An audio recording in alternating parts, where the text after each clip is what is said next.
जाण्यासाठी तुमचं औषध फवारणी बसणं अत्यंत आवश्यक आहे व्यवस्थित. पण त्याच्याच बरोबर जर त्यांना नको असलेली जर घटक तिथं गेले तर ऑटोमॅटिक ते जागा सोडून दुसरीकडे जातात आणि झाड निरोगी राहतं.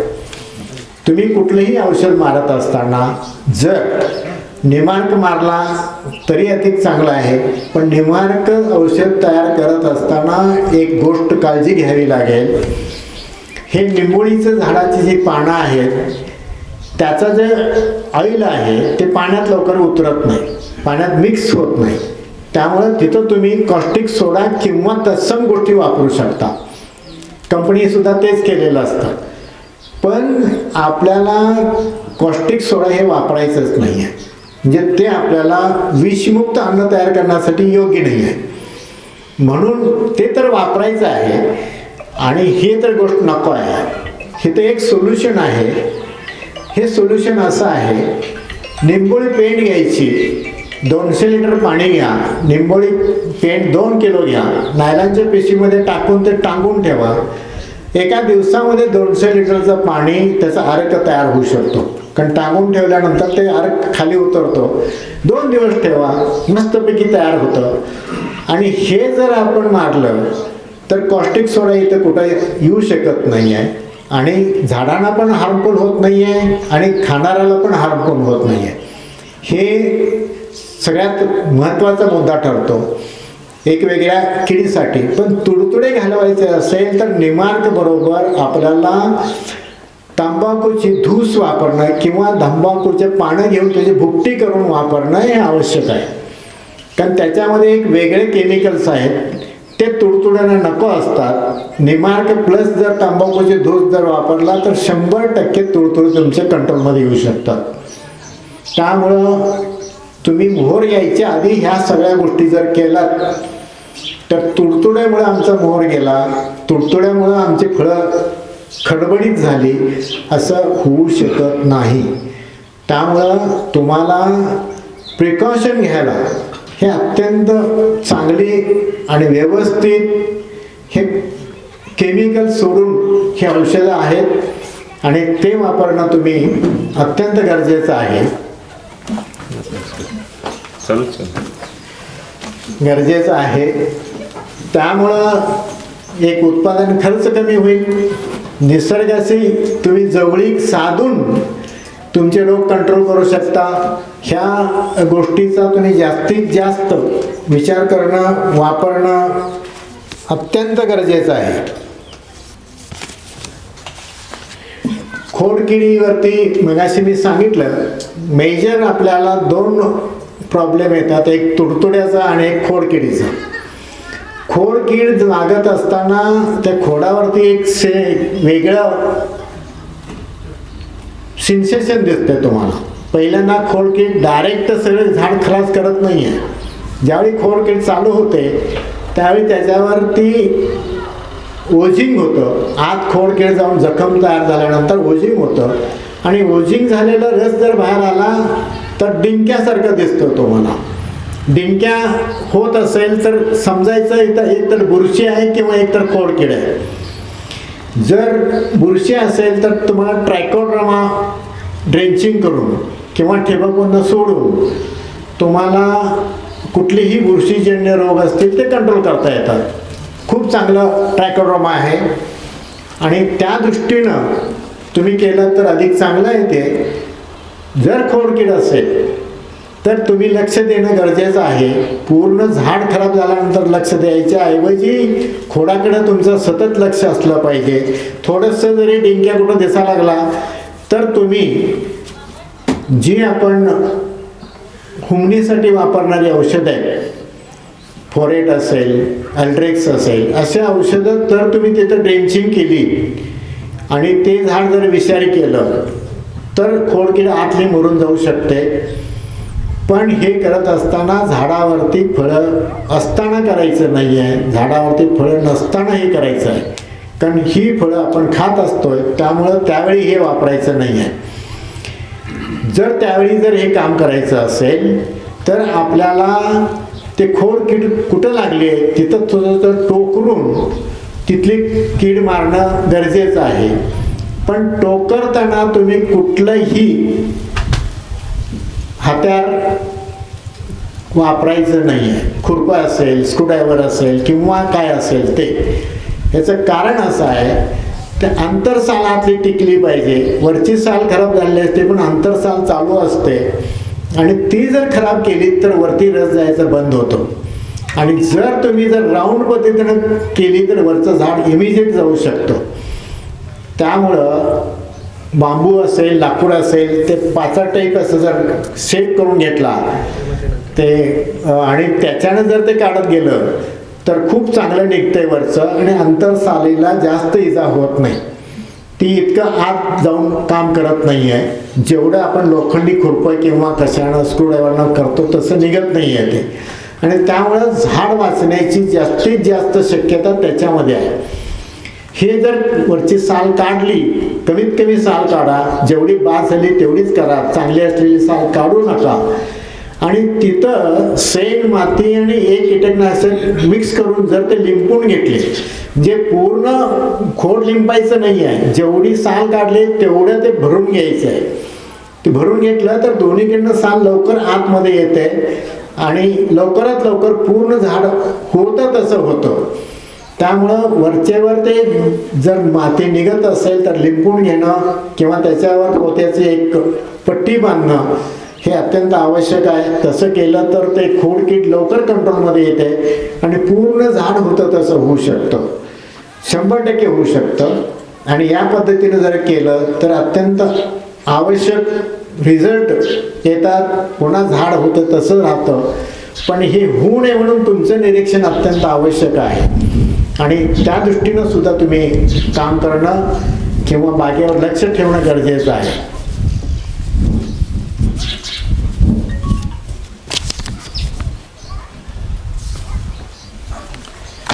मी मगाशी जे कार्बन डायऑक्साईडचं तुम्हाला सांगितलं होतं, याच्यावरती जगामध्ये खूप वेगवेगळे प्रयोग चालू आहेत. ग्रीन हाऊसमध्ये वेगवेगळे प्रयोग चालू आहेत. लिक्विड कार्बन वापरून ग्रीन हाऊसमधलं उत्पादन वाढवत आहे. आपण जे आता म्हणतोय कार्बनमुळं आमचं इतकं नुकसान होतं आहे, हे होतं आहे, ते होतं आहे, याच्यावरती जगात मोठे प्रयोग चालू आहेत. पण त्यांचे रिझल्ट म्हणून वेगळे दाखवत आहेत. जिथं कार्बन वाढलं आहे तिथं पीक वाढलेलं आहे. जिथं कार्बन वाढलेलं आहे तिथं पीक वाढलेलं आहे. एक वेगळा प्रयोग चालू आहे फॉरेनमध्ये. एक 6 विद्यापीठ एकत्र येऊन एका जंगलामध्ये जुनी झाडं आहेत, 150, 200, 200 वर्षाची झाडं आहेत, त्याच्यावर प्रयोग करतायत. त्याला मी मगाशी जसं सांगितलं, एका झाडाला तुम्ही पूर्ण कणात करा आणि त्याचा रिझल्ट बघा, तसं त्यांनी तिथं केलेलं आहे. आणि एक दिवस आड गेली 3 वर्ष त्याचा रिझल्ट घेत आहेत. त्यांचा एकूण प्रकल्प आहे 10 वर्षाचा. पण गेल्या 3 वर्षामध्ये कार्बन डायऑक्साईड जिथं वाढवलंय तिथं त्यांचं 6 ते 7 पटीनं झाड वाढतंय बाकीच्या झाडाच्या आणि ह्या झाडामध्ये असं वेगळा फरक आहे. म्हणून तुम्हीही तुमच्या बागेमध्ये असं तुम्ही प्रयोग करू शकता. किंवा आम्ही सरळ सरळ सांगतो की तुम्हाला कणात पाहिजे, तुमची जी बाग असेल त्याला कणात पाहिजे, मग ते तुम्ही कणात कुठल्याही पद्धतीने करू शकता. आता इथंच असं शेड नेट बांधलंय पण त्याला इकडच्या बाजूला किंवा चारी बाजूला कणात आहे. ग्रीन हाऊसला चारी बाजूला कणात असते. पानमळे असतील त्याला कणात असते, म्हणजे कूड असतो नैसर्गिक. तसं आपल्याला हे करता येतं. ह्याच्यामध्ये शेळी न खाणारी जी वनस्पती आहे ते तुम्ही बॉर्डरला वापरू शकता. त्यात वेगवेगळे आहेत, त्याच्यामुळे खूप चांगला तुमचा उपयोग होऊ शकतो. त्याचीच पानं वापरून तुम्ही कीटकनाशक तयार करू शकता. मग अडुळसा असेल, निरगुडी असेल, अशा वनस्पती जर तुम्ही बॉर्डरला लावली आणि त्याला जर कटिंग करून असं जर उभी वाढवली, दोन्ही बाजूने कटिंग करून जर भिंत तयार केली तर ऑटोमॅटिक तुम्हाला आतला कार्बन डायऑक्साईड बाहेर जाणार नाही आहे किंवा वारा आत येणार नाही आहे. त्या कार्बन डायऑक्साईड रात्री सोडलेल्या झाडांचा जास्तीत जास्त उपयोग करून घेता येईल. या पद्धतीने जर तुम्ही तुमच्या कुठल्याही बागेला म्हणजे आंबा असं नाही आहे, कुठल्याही भागेला जर केलं तर त्याचं आतलं उत्पन्न जबरदस्त वाढू शकतं.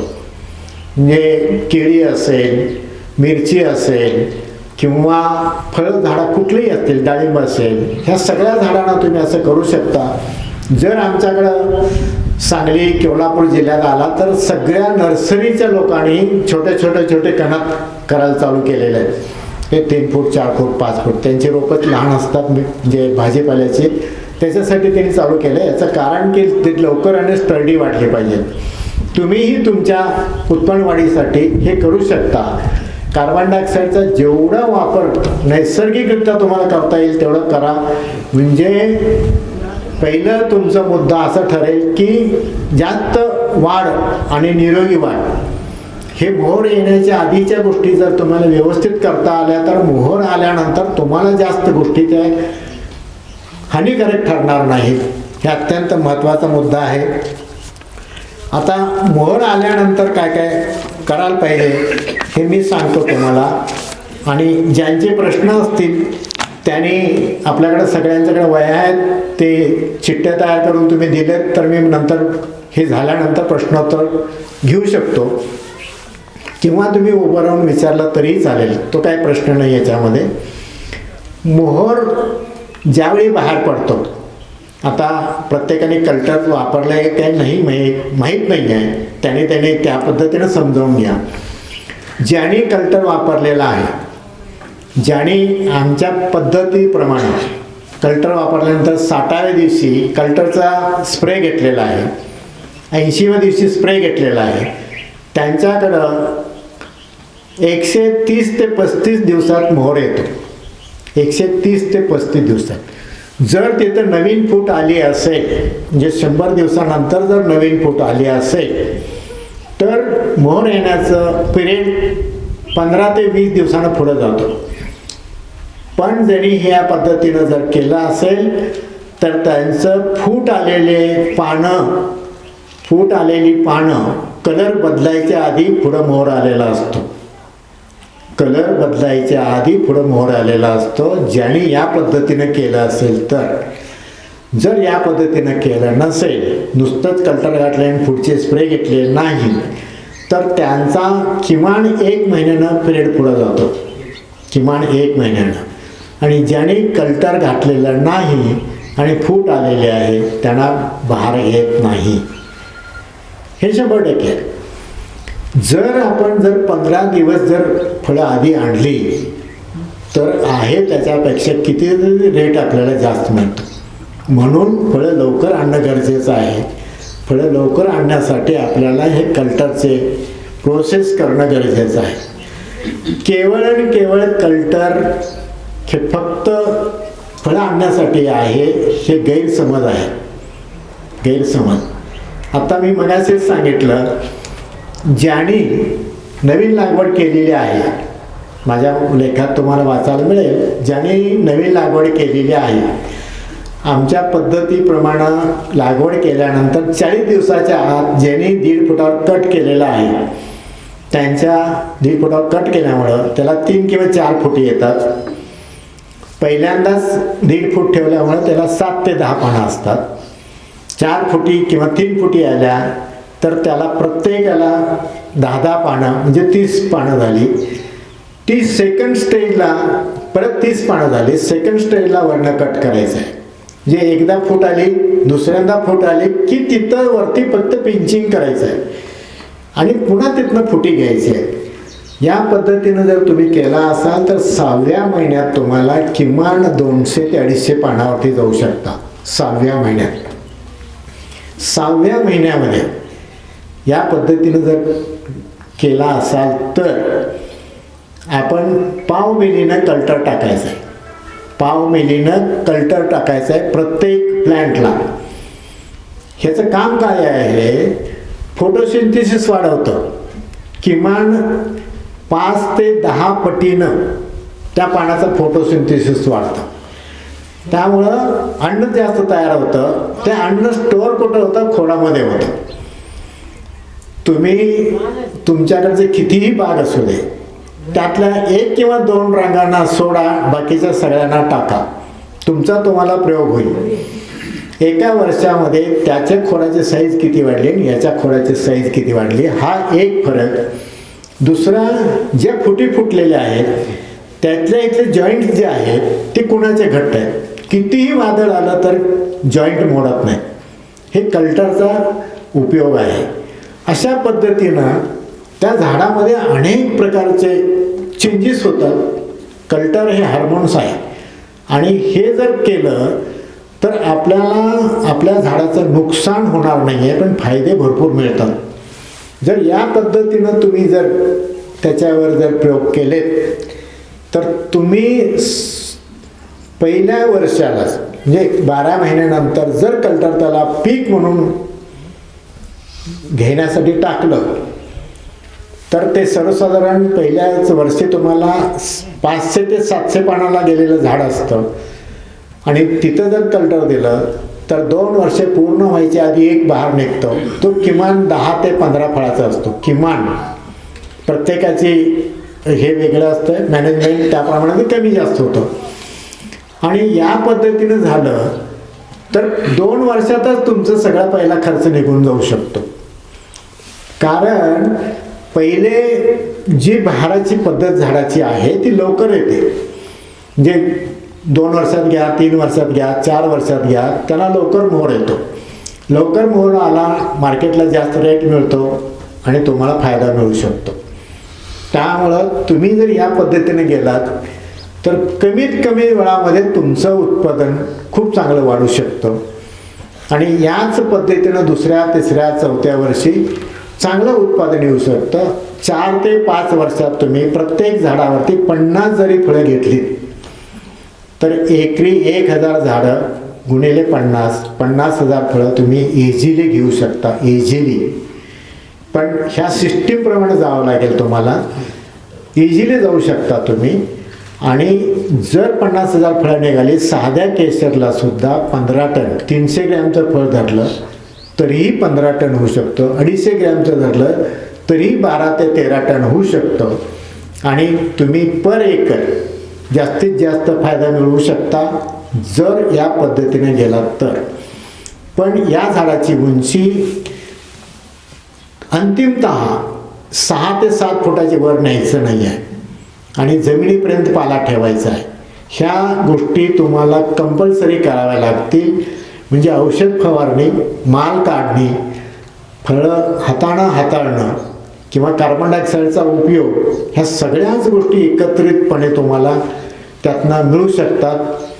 हे करत असताना ज्यावेळी मोहर येतो, मोहर आल्यानंतर तुम्हाला सर्वसाधारण 10 ते 15% मोहर दिसायला लागला. म्हणजे झाडाला जेवढ्या फांद्या असतात 10 फांद्यातनं 1 फांदीला जरी मोहर आला तरी तुम्ही त्यावेळी पाणी नियोजन सतत चालू ठेवावं लागेल.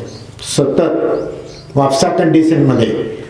ह्याचं कारण असं आहे, जो सुरुवातीचा मोहर येतो त्याची जर फळं आपण सेट केली, झाडाला मोहर यायचा जो पिरियड आहे तो जर पाणी न देता मोहर आणला तर साधारण 1 ते 1.5 महिन्यापर्यंत जातो. म्हणजे समजा आज जी तारीख आहे, कुठं कुठं मोहर दिसायला लागला आणि पाणी न देता जर मोहर तुम्ही आणायचा असेल तर आजच्या तारखेपासून 1 ते 1.5 महिन्यापर्यंत त्याला मोहर येत राहतो. बरोबर. सगळ्या ठिकाणी एकदम मोहर येत नाही, कारण आपण ताण दिलेला असतो, त्यामुळे ताकद कमी असते झाडामध्ये.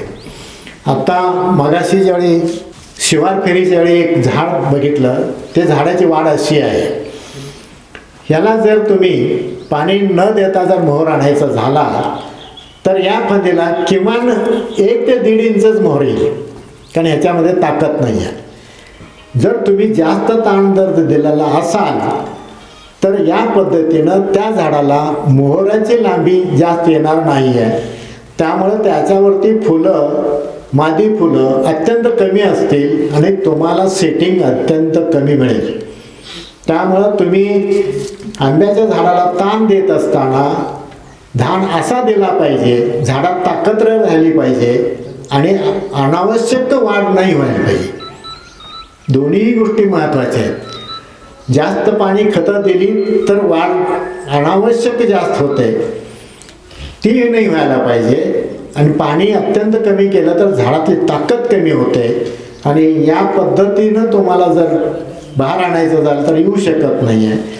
त्यामुळं झाडात ताकद राहिली पाहिजे आणि झाड डॉर्मेंटरीमध्ये म्हणजे वाढ न करता थांबलं पाहिजे. अशा पद्धतीनं तुमचं पाणी नियोजन असलं पाहिजे. आणि केवळ याला ठिबकच आवश्यक आहे. ठिबकमुळे येऊ शकतं. फ्लड प्राण्यांना असं होऊ शकत नाही. त्याला पाणी जास्त होतं आणि त्याची अनावश्यक वाढ जास्त होते, म्हणजे व्हेजिटेटिव्ह ग्रोथ जास्त होते त्याची. जर तुमच्याकडे ठिबक नसेल तर ठिबकसुद्धा आमच्या ट्रेनिंगप्रमाणे किमान 4 लॅटरल असले पाहिजेत. किमान 4 लॅटरल. बुंद्याला टेकून 6 इंचावर पहिली लॅटरल दोन्ही बाजूला आणि त्या लॅटरलला सोडून पुढची लॅटरल 1 फुटावरती. म्हणजे या बाजूला 2 फूट, या बाजूला 2 फूट, असं 4 फुटाचं संपूर्ण बेड वापसा कंडिशनमध्ये ठेवावं लागेल. तरच तुम्हाला सगळ्या मुळे ॲक्टिव्हमध्ये राहून जास्तीत जास्त काम करतील. हे ज्यावेळी मोहर येतो तिथून फळ काढूसपर्यंत अत्यंत आवश्यक आहे. जर फळाचा साईज चांगला आणायचा असेल, फळाचं सेटिंग वाढवायचं असेल तर ह्या गोष्टी अत्यंत आवश्यक आहेत. आता ज्यांच्या बागेमध्ये 1 लॅटरल आहे किंवा मॅक्झिमम 2 लॅटरल आहेत, मग डाळिंब असू दे, आंबा असू दे, लिंबू असू दे, मोसंबी असू दे किंवा आणि कुठलेही फळ असू दे, द्राक्ष असू दे, 1 लॅटरल पद्धतीमुळं त्यांनी दोन्ही बाजूला 2 ठिबकचे बटणं बसवलेले असतात झाडापासून 2 ते 2.5 फुटावरती आणि तिथं ते पाणी दिलं जातं. ठिबकमधनं ज्यावेळी पाणी पडतं ते राऊंड पाणी फिरतं आणि जेवढं ठिबकपासून बाजूला पाणी जाईल, म्हणजे समजा ठिबकपासून 6 इंच पाणी बाजूला गेलं असेल दोन्ही बाजूला, तर सेंटरला पाणी किती खाली गेलं याचा विचार कोणीही करत नाही. ठिबक करत नाहीत की शेतकरी करत नाहीत. याचं प्रमाण असं आहे, जेवढं बाजूला पाणी जाईल, म्हणजे 6 इंच बाजूला पाणी गेलं तर सेंटरला किमान 1.5 फूट गेलेलं असतं, म्हणजे तिप्पट. 6 इंच बाजूला जात असताना सेंटरला तिप्पट पाणी खाली गेलेलं असतं. ह्याला कारण आहे गुरुत्वाकर्षण. गुरुत्वाकर्षणामुळे पाणी खाली खाली खाली जातं. ते नुसतं पाणी खाली जात नाही, त्याच्याबरोबर खतं जातात. मग तुम्ही दिलेली खतं झाडाला पाहिजे असतील तर ते वरच्या 1.5 फुटातच ठेवली पाहिजे. आणि 1.5 फूट जर ठेवायची असेल तर फक्त 6 इंच पाणी बाजूला गेलं पाहिजे. आणि तुम्ही तर बटन बसवलेलं असतं 2 ते 2.5 फुटावरती, म्हणजे झाडापासून. आणि तो सगळं भाग जर ओला व्हायचा असेल तर तुम्ही जास्त पाणी देता, 2 तास, 3 तास, 4 तास, त्या जमिनीच्या प्रतवारीप्रमाणे. आणि त्यावेळी पाणी मग खाली 5 फूट, 6 फूट, 10 फूट जातं. त्याचा काहीही उपयोग होत नाही. पाणी पण गेलं, खतं पण गेली. म्हणून तुम्हाला लॅटरलची सिस्टीम बदलावी लागेल. आणि या लॅटरल पद्धतीने गेला आणि प्रत्येक लॅटरलला 9 इंचावरती जर ठिबक ठेवलं तर 4.5 इंच बाजूला पाणी गेले की सगळं व्यवस्थित पाणी फिरतं. यामुळं जर 4 फुटाचा जर बेड तुम्ही व्यवस्थित भिजवला वापसा कंडिशनमध्ये तर ती मुळी जबरदस्त काम करू शकते आणि अनेक पटीनं तुमचं उत्पादन वाढू शकतं. अनेक पटीनं, मुद्दाम मी सांगतो, अनेक पटीनं उत्पादन वाढू शकतं आणि हे अत्यंत आवश्यक आहे. 100% ॲक्टिव्ह मुळीला पाणी देणं आणि उत्पादन घेणं आणि तुम्ही आत्ता जे 1 लॅटरल पद्धती वापरतात त्या पद्धतीनं पाणी देणं, खतं देणं आणि उत्पादन घेणं या दोन्हीमध्ये तुफान फरक आहे. तुफान, मी मुद्दाम शब्द वापरतो. कुणीही 1 एकर करून बघावं, बाजूला आहे ते आहे तसंच ठेवा, पण 1 एकर पद्धतीनं मग ह्या पद्धतीने केलं तर दोन्हीमध्ये किती फरक यायला लागला आहे. हे केवळ उत्पादनामध्ये नाही आहे, हे सनबर्नमध्ये येणार किंवा त्याला काय म्हणतात खोड वरनं जे करपतं, द्राक्ष असेल, बाकीचं फळपीक असेल, ते सुद्धा याच्यामुळं पूर्णपणे कंट्रोलमध्ये येऊ शकतं. डेड आर्म म्हणतात तसं अजिबात होत नाही याच्यामध्ये. ह्या अशा अनेक गोष्टी याच्यामधनं सहजासहजी मिटू शकतात. या पद्धतीनं जर तुम्ही ठिबककडे लक्ष दिलं किंवा ठिबकमध्ये जर काम केलं तर खूप चांगलं होऊ शकतं.